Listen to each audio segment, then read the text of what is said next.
No vídeo anterior, nós tivemos a oportunidade de mostrar que todas as equações de conservação, incluindo conservação global de massa, de quantidade de movimento, de calor, de massa e das grandezas associadas aos modelos de turbulência, podem ser escritas nessa forma que é apresentada aqui. Na realidade, nós temos a mesma equação escrita com duas notações diferentes. Então, a primeira parcela aqui está associada ao termo de acúmulo, a segunda ao transporte por convecção, essa do lado direito, a primeira, é o transporte por difusão, e todos os termos que não se enquadram nessa formatação, eles são agregados aqui no termo-fonte. Esse termo-fonte permite também que sejam incorporados outros fenômenos que não foram considerados na derivação dessas equações originalmente, tais como, por exemplo, reações químicas e os seus efeitos na transferência de calor, por exemplo. Então, nessas duas equações, o φ representa uma variável dependente, que pode ser alguma das componentes de velocidade, grandeza de turbulência, entalpia ou temperatura, e eventualmente até 1, quando for expressarmos a equação de conservação global de massa. O termo fonte é específico para cada princípio de conservação, e ele vai incorporar todos os termos que não se adequarem a essa formatação das demais parcelas, e o gama é um coeficiente de difusão que também vai ser definido em função da variável φ. Como todas as equações de conservação podem ser escritas nessa forma geral, se desenvolvermos um algoritmo que nos permita resolver um sistema ou uma dessas equações diferenciais parciais, nós teremos um algoritmo geral que poderá ser utilizado para todas essas equações de conservação. Então, o objetivo nosso aqui, ao longo do curso, vai ser o de desenvolver um algoritmo para resolver essa equação. Para fazer isso, nós vamos tratando cada um dos termos separadamente e depois, finalmente, faremos o agrupamento de todos eles para termos um algoritmo geral que possa ser utilizado na solução dos problemas de modelagem em termofluidodinâmica computacional. Logicamente, toda equação diferencial, como já vimos anteriormente, ela demanda a proposição de condições de contorno. Como já vimos nas disciplinas de fenômenos de transporte, condições de contorno são informações que nós temos sobre o nosso sistema, geralmente nos limites dele, nos contornos do sistema, que vão incluir, então, especificações nas regiões de entrada e saída de fluido, presença de paredes sólidas, planos de simetria. No caso de soluções numéricas, que é o que trataremos aqui, a identificação de planos de simetria é bastante importante, pois pode reduzir significativamente o esforço computacional. Identificação também de superfícies livres, que são superfícies que estão em interface com ar ou com gases, de um modo geral. Então, essa definição das condições de contorno é uma das etapas também envolvidas na solução numérica das equações de conservação.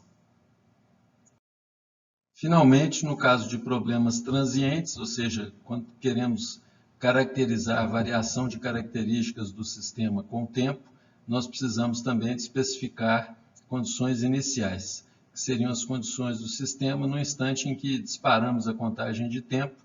Normalmente, nós arbitramos isso como sendo o tempo t igual a zero. Então, nós temos que especificar velocidades, temperatura, pressão, concentrações, as variáveis de turbulência, todos nesse instante t igual a zero. É claro que o número de variáveis que vão estar envolvidas dependem da proposição que estamos fazendo na etapa de modelagem. Então, se for um sistema isotérmico, certamente não precisaremos especificar a temperatura, porque não resolveremos a equação de conservação de energia. Então, o número de condições iniciais vai ser especificado em função das condições ou das equações que estamos resolvendo na nossa modelagem. Na solução das equações diferenciais parciais, nós temos normalmente dois caminhos a seguir. Uma possibilidade é a obtenção de uma solução analítica. Nos cursos de fenômenos de transporte, tanto transferência de quantidade de movimento, calor e massa, nós tivemos a oportunidade de resolver analiticamente algumas dessas equações. A limitação é que a obtenção dessas soluções analíticas ela está usualmente associada a situações muito simples, que implicam, por exemplo, em transferências apenas em uma dimensão.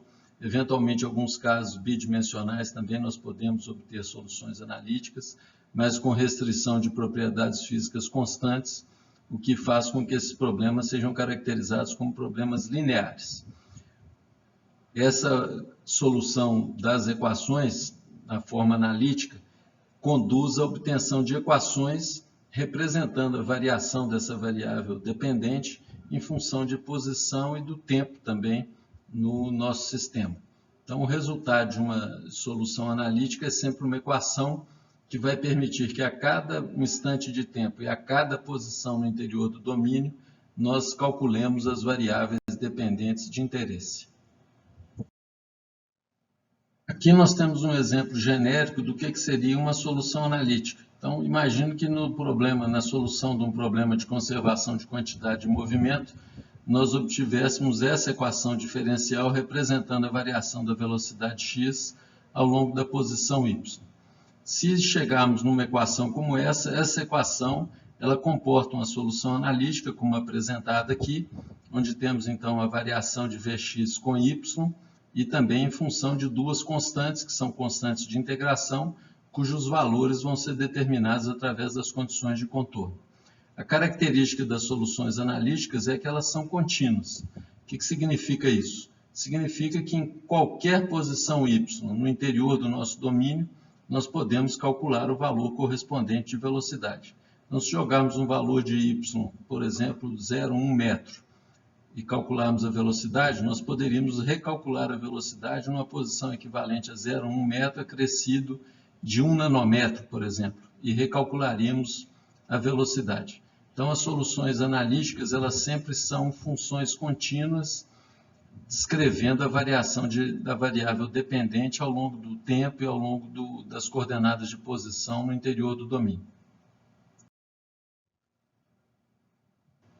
Questão maior associada às soluções analíticas é que a maioria das situações práticas de engenharia, elas geram um conjunto de equações diferenciais parciais de conservação para as quais nós não temos solução analítica. Então, nestes casos, a alternativa que temos é de utilizarmos uma abordagem numérica. Então, esse será o foco principal aqui do curso, é desenvolver essa metodologia alternativa para a solução das equações diferenciais parciais. Nós apresentaremos a seguir algumas das características gerais desse tipo de solução e faremos uma comparação com a abordagem analítica. As soluções numéricas das equações diferenciais parciais, ela envolve o desenvolvimento de uma série de etapas que são comuns independente da técnica numérica que utilizamos. Então, a primeira etapa no processo de obtenção de uma solução numérica é a discretização. O que é a discretização do ponto de vista matemático? É que nós vamos tornar uma solução que é contínua numa solução que é discreta. Anteriormente, como comentamos, nas soluções analíticas nós obtemos equações que representam de forma contínua a variação das variáveis dependentes. Nas soluções numéricas, as soluções já são discretas. Isso significa que nós teremos os valores das velocidades, dos campos de pressão, temperatura e demais variáveis importantes em alguns pontos no interior do domínio.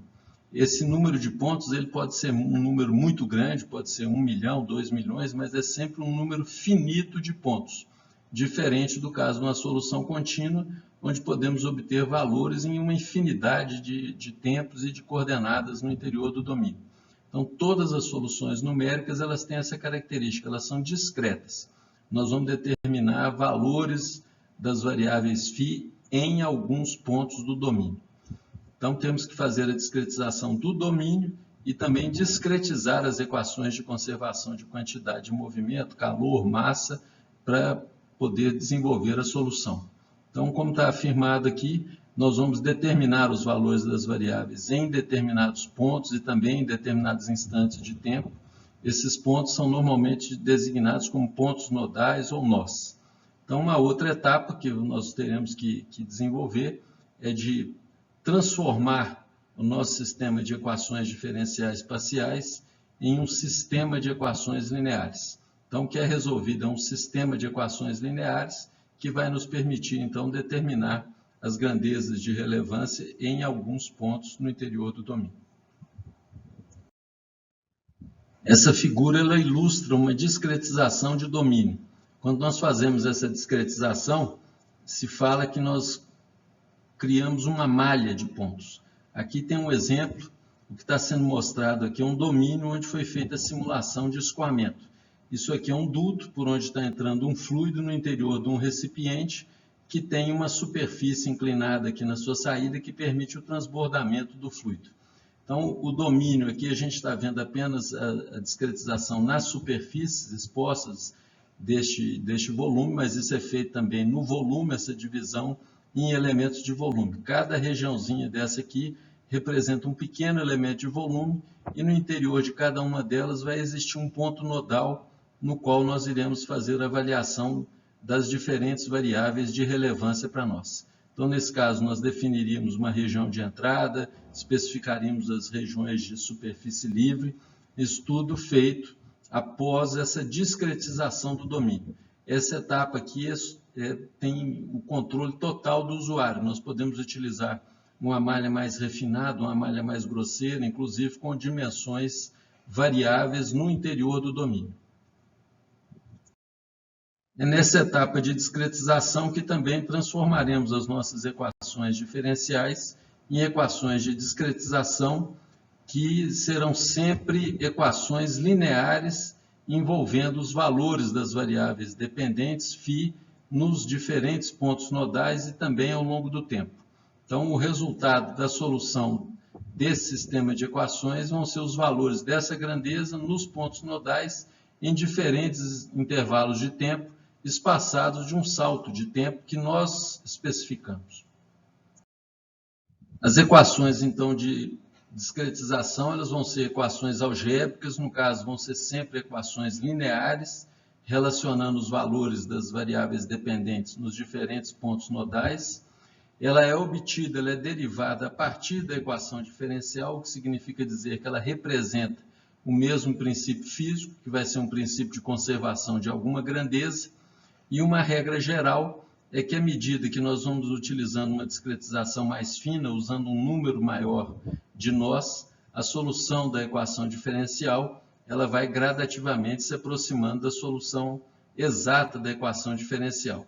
Isso pode ser constatado quando temos uma solução analítica e podemos comparar os resultados da solução numérica com a solução analítica para evidenciarmos essa condição que está especificada aqui.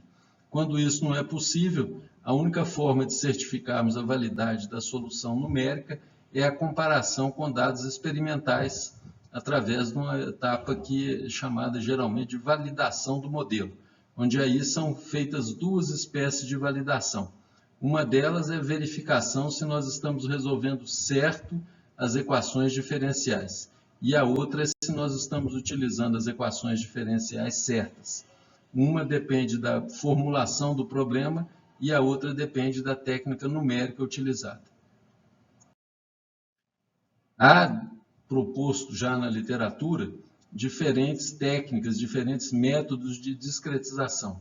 Isso vai gerar diferentes equações algébricas, porque cada método desse faz uma consideração diferente para a variação de φ no interior do domínio de interesse.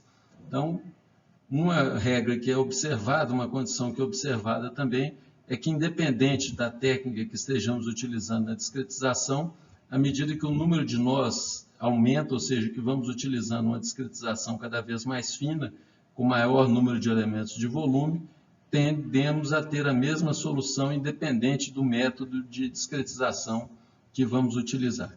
Aqui serão apresentados 3 métodos, 2 deles de forma bem sucinta, porque nós concentraremos no restante deste curso em um desses métodos. Bom, 3 dos métodos que são comumente citados na literatura para fazer a discretização das equações são os métodos de diferenças finitas, que foi proposto originalmente por Euler, o método de elementos finitos, proposto originalmente por Turner, e o método de volumes finitos, que é o mais recente, foi proposto por MacDonald, McCormack e Pauling, já na década de 70. Eu destaquei esse último método aqui em vermelho, porque será este método aqui que trabalharemos ao longo do restante do curso.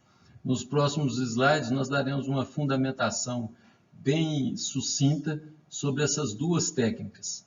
Agora, um ponto importante de observar é que todas essas técnicas elas têm um nome finito, né? Isso já é para mostrar para nós que o número de pontos onde calcularemos as nossas soluções, os valores das variáveis dependentes, é sempre um número finito de pontos.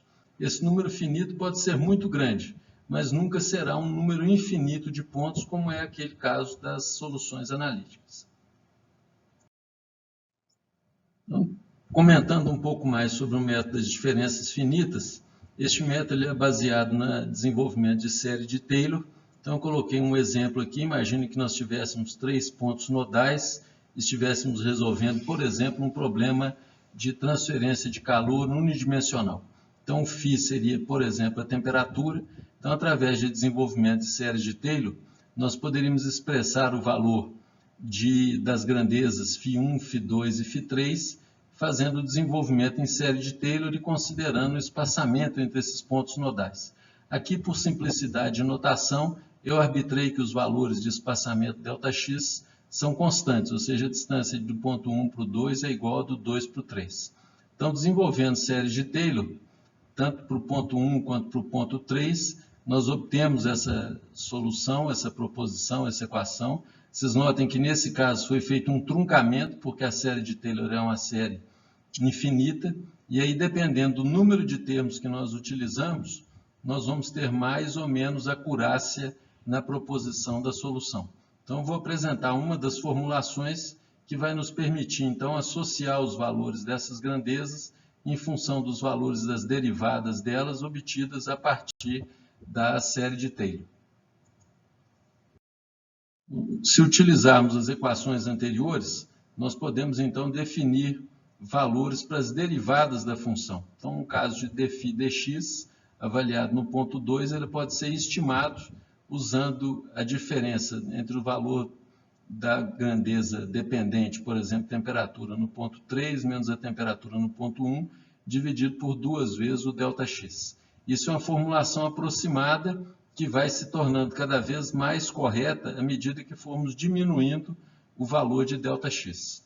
E também, através de composição daquelas duas equações apresentadas no slide anterior, podemos fazer uma definição da derivada segunda também avaliada no ponto 2, em função dos valores nos pontos nodais. Vocês observem que as equações que nós derivamos, elas contêm expressões tanto para a derivada primeira quanto para a segunda, e aí, ao substituirmos essas definições na equação diferencial, essa equação diferencial vai ser transformada numa equação algébrica, onde as incógnitas vão ser os valores da grandeza φ, por exemplo, temperatura, nos diferentes pontos nodais. O ponto importante aqui, que deve ser frisado, é que, à medida que vamos diminuindo o espaçamento, vamos fazendo Δx ficando cada vez menores, essas aproximações aqui elas vão se tornando cada vez mais corretas. Um outro método que é utilizado para a solução das equações de conservação e que também é aplicado na determinação de campos de tensão e deformação em sólidos é o método de elementos finitos. Aqui eu vou apresentar sucintamente o método dos resíduos ponderados. Então, nós podemos imaginar que a solução, que a equação diferencial pode ser expressa nessa forma, onde temos uma função L em função da variável dependente igual a zero. Vocês observem que todas as equações nossas de conservação elas podem ser escritas dessa maneira. Imaginemos que a gente tem uma solução aproximada dessa equação diferencial expressa através de um polinômio como esse. Se nós substituirmos essa solução aproximada na equação diferencial, como ela é uma solução aproximada, nós teremos um resíduo. Então, a meta deste método é fazer com que o valor desse resíduo integrado ao longo do domínio e utilizando uma certa função de ponderação, que esse valor do resíduo se aproxime de zero. Então, a meta neste método é transformar a equação diferencial numa equação algébrica obtida através desse processo de integração. Será gerada também uma função que é um sistema de equações lineares, e aí a meta é resolver essas equações lineares e quando resolvemos essa equação linear, o que estaremos fazendo, na realidade, é fazendo esse resíduo aproximar de zero. Há várias formas de propor essa função de ponderação, algumas já bastante estabelecidas e indicadas nos livros de elementos finitos, para fazer a solução dessas equações de conservação. No próximo vídeo, nós abordaremos com mais detalhe a técnica de volumes finitos, que será o foco neste curso.